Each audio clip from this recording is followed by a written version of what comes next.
Hey gang, this is Rob, and in this video, we're gonna help you pass the A+ certification.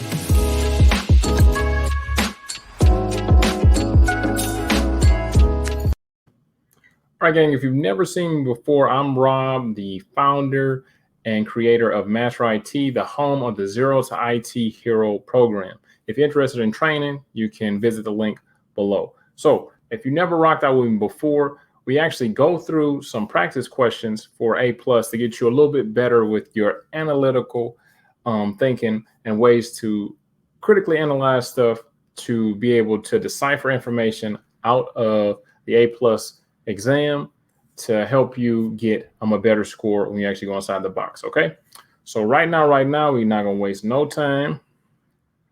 I'm gonna share my screen and we're gonna get straight into it. Do me a favor, the price of admission for this training is a like for the YouTube algorithm. Let's see, is it this one? Yeah, it should be. All right, hopefully you guys can see it. We're gonna start rocking out right now. So Ron is a gamer and wants the cheapest way possible to increase the speed of processes handled in his PC. What should he do? Should he install 4 additional sticks of RAM? Should he throttle the CPU? Should he overclock the CPU? Or should he overclock the CPU and increase the RAID level? Which one do we think?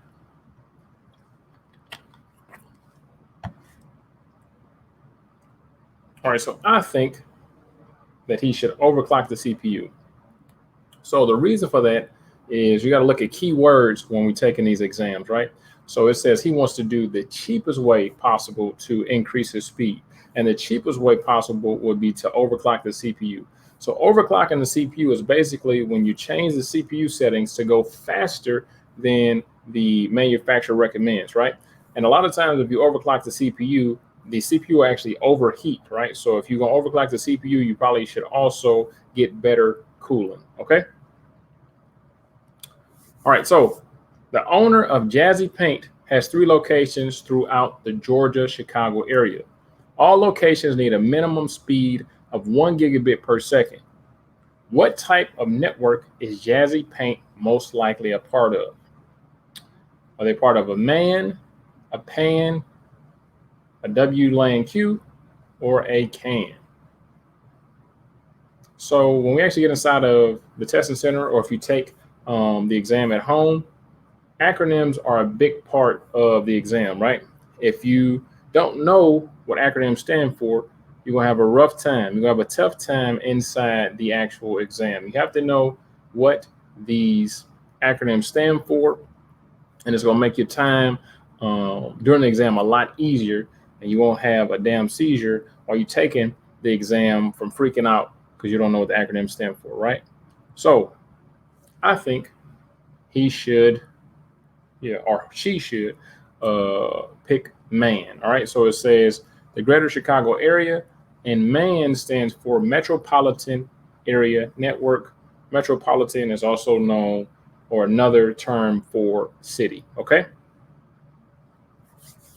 The finance department is complaining about not being able to print. The printer is connected through a print server. What is the first thing you should do to fix the issue? Restart all devices, restart the print server, clear the print queue, or roll back the drivers. So once again, when you're actually inside the box, you got to pay attention to this stuff. What's the first thing you should do, right? What's the very first thing you should do? The first thing you should do is probably clear the print queue, right? If anything's stuck, if anything's having some issues, just clear that print queue. And then if that doesn't work, then you could go to the next troubleshooting step. You go to the next thing down the line. Once again, if you have not liked this video, shame on you. Like this video, subscribe to the channel, and share it with anybody who can benefit from this stuff. So password trouble tickets have risen by 20%. How can system admins reduce the amount of password-related trouble tickets? Implement password expirations, biometrics, single sign-on, RFID key fob. What do we think?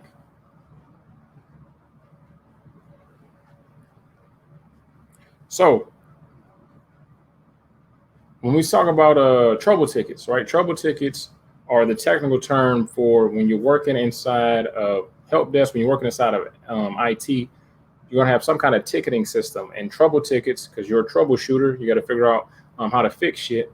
The trouble tickets are going to be, you're going to become very intimate with the trouble ticketing system and trouble tickets, right? So they've risen by 20%. So you kind of want to reduce those. So I think the easiest way would be to implement single sign-on, which means that you would sign on to something once, but you would have access to several different applications, right? So instead of having a different password for each application, you would authenticate through one application, then it will give you access to all the other applications that you would need. That way, people wouldn't have a hard time remembering their passwords, and it'll make your job easier because you would have to keep on resetting people's passwords, right? Maria is a help desk lead for CompTIA Inc. She is on call when the device's hard drive she's working on begins to make a loud clicking noise. What is the first thing Maria should do? Should she inform the owner the hard disk drive is most likely about to fail and ask them if she can back up all the data? Hit their hard drive with a rubber mallet until the clicking stops, move to a VDS, or reset KVM switch.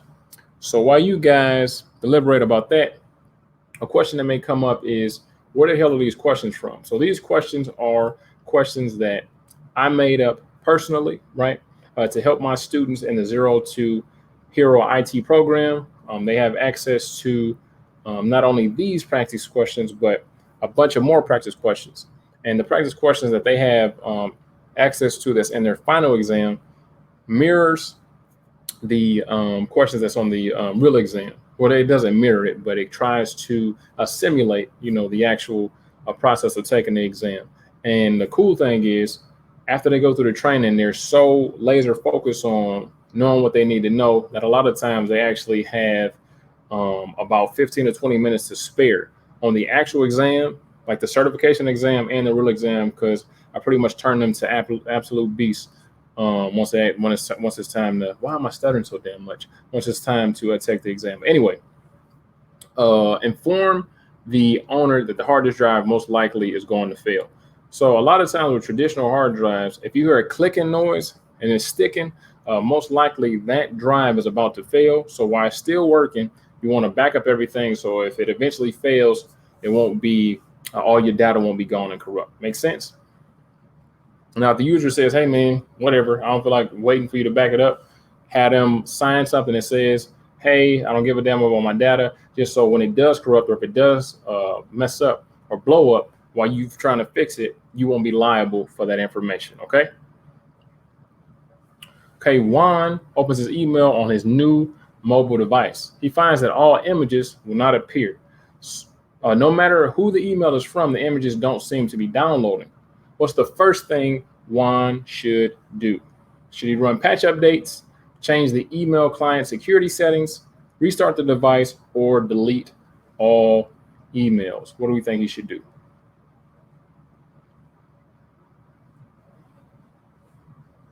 All right, what I would do, I think it would be to change the email's client security settings. Now, on the actual exam, right? You're going to come across questions like this where you can kind of wrestle with 2 or 3 different options, right? So I'm going to go with change email client security settings. If that's not right, I got a feeling it's run patch updates. So let's see. All right. So even though I made this, I don't remember shit every answer. So change the email client security settings, because a lot of times if you have the security turned up a little bit too high, it won't download any images. It'll see every image as a harmful file and won't download them automatically. So you tweak those security settings and then you should be good to go, or Juan should be good to go. All right, Laura owns Sweetwater Dog Saloon in Sweetwater Mall. She is located in between 2 other small businesses. She wants to provide Wi-Fi to her employees and her employees only. How can she ensure only her employees have access to the network? Let you guys read through that, deliberate, and see what you come up with. So once again, if you haven't liked this video, shame on you. Like it right now. Subscribe and share this video with anybody who can benefit. All right. So what do we think it is? Do we think it's reduce the range of the wireless network to not reach beyond the salon's business, setup router for geofencing, enable MAC address filtering on the router, Wi-Fi will not be available in the salon. So what do we think we should try? So I would say you can enable MAC address filtering. So unless you got some super smart hackers or somebody that knows how to get around this, she could enable MAC address filtering, which means that only the MAC addresses and only the devices that she accepts and puts inside the router's MAC table will be able to connect to that device, right? So she could hide the actual SSID so everybody wouldn't see it. SSID is the network name, and she could add those devices to the MAC address, and it would try and filter out anybody else that tried to connect to that network, okay? Jennison's Gym Equipment, Inc. wants to allow its executives the ability to work remotely. What would allow employees to accomplish this? Tethering, hotspot, VPN, or NAT. So with some questions, it doesn't give you as many details as you would like. Other questions may give you way more detail than you need, right? So let's look at the things that jump out in this question. So the main thing is that they want them to work remotely, right? Which one of these would be used directly for remote work most time, right? So if you're tethering, that doesn't necessarily mean that you're doing remote work. A hotspot doesn't mean that you're doing remote work. NAT, that doesn't really mean that you're doing remote work, right? But a VPN or a virtual private network most likely means that you're trying to do remote work, right? And what a VPN does is it actually secures you, right? I'm on a VPN right now. So I'm in a hotel and I want the traffic that I'm sending over the internet, over my browser to be encrypted. So if somebody tries to get onto my session, if somebody tries to peek over my shoulder, theoretically, they won't be able to see the information. So that's what a VPN does. It secures the traffic, pretty much hides the traffic away from people that only have bad intentions for you, okay? If you are looking for training, once again, our students over in the Zero to IT Hero program, which is going to be linked down in the description, are getting their first certification in 30 days. Our record so far is a student getting certified in 2 weeks, right? So the program includes the CompTIA certification that you need, plus bonus Microsoft training. Most students are finished with the entire program and are actually working in tech within 4 to 6 months. So, did we talk about this? No, I don't think we said this one yet. All right, Bond has just opened a barbecue restaurant in the Lower East Side of Detroit. He wants customers to be able to check in and get on the waiting. Let's say waiting list. Let's act like the word list is there. Check in and get on the waiting list when the hostess is busy. Which of the following would best suit his needs? Long story short, he wants the customers to be able to get on a line or get in line pretty much to be seated, even if a hostess isn't at the front. Which one of these things would best help the owner of this barbecue restaurant do that?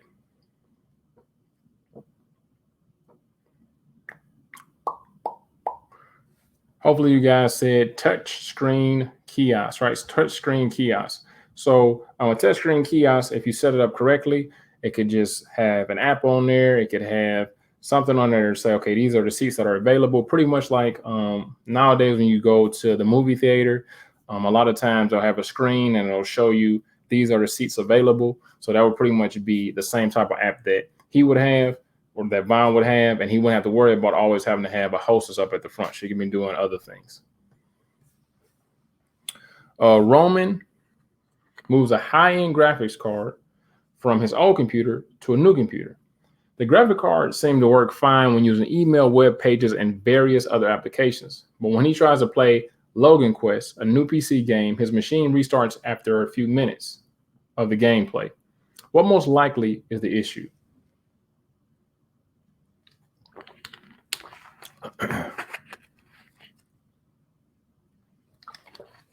Man, I'm thirsty as hell. Stay hydrated, gang. All right, so what are we talking about? So I think I'm looking at 2 for this too, but I'm gonna say maybe a power supply wattage is incorrect. That's what I'm gonna say. Let's see if that's right. Very good. So if you have the incorrect wattage, that's pretty much a fail-safe for the device. It's going to shut down and restart and see, hey, what's going on? Something isn't right. Something isn't clicking. Let me make sure that everything's okay. Or it's kind of like a signal to you like, hey, something isn't right. Daryl has a big presentation that he's nervous about. He turns on the projector to begin his presentation. After a few slides, the projector bulb turns off. What should a technician do to resolve the issue? Replace the projector bulb and cooling fan, allow the projector to cool for 45 minutes, power cycle the projector, replace the projector lumens booster. What do we think?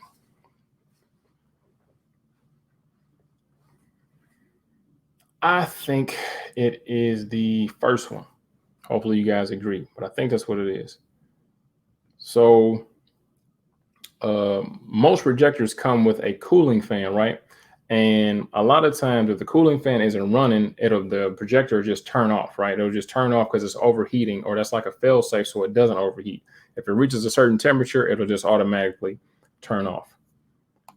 So before we get to these last 2 questions, make sure that you watch my last video. It'll help you to not only get certified, but to also have the right mindset or give you the right mindset of what you need to do to break into IT. As I said, we got plenty of students enrolling in the program, but if you over here at a minimum, you have to like the video. Got to like the video. I'm doing this literally for you guys. I already got A+ and a bunch of other stuff. All right, so Rick is hired to install some cabling in a crawl space. The owner of the building has explicitly stated that all cables must not violate any fire codes. What type of cabling should he use?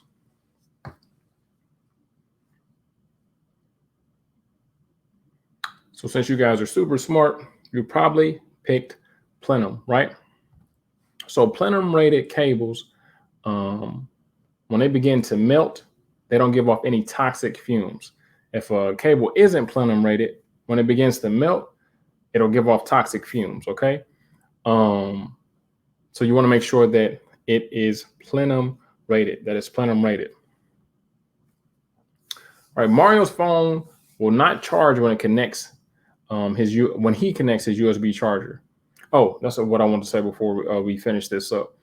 So we went through a couple questions, and do you see it kind of goes from all over the place? There wasn't really a common theme, right? Only common theme was shit was broke and you have to figure out how to fix it, right?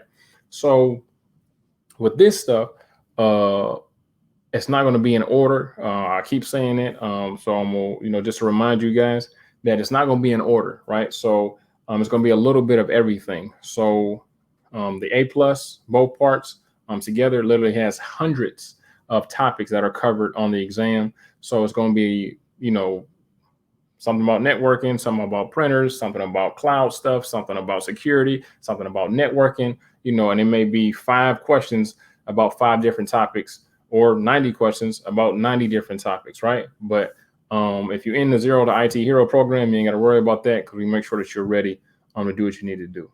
All right, so when he uses wireless charging, the phone begins charging. When he uses the USB charger on other devices, they charge just fine. What should be the first thing Mario does to charge his phone with the USB charger? Try another cable, say forget it, and just charge the phone wirelessly. Clean out his phone's charging port. Configure phone for USB fast upload. What's the first thing he should do? What do we think? What's the very first thing he should do? I think he should try to just blow out the charging port because, sometimes stuff gets in there. Let's see what it says. Boom. That's right. So this video was about getting ready for A+. Make sure that you hit the link in the description. Make sure that you like this video. If you're looking for training, you can get inside the training right now. Depending on when this video uploads, I don't want to say a price because I know we had a price increase on October 1st. But anyway, my goal is to help you guys get certified. I want to get 100 people certified by 2022. So that's it. That's all. I'll see you in class.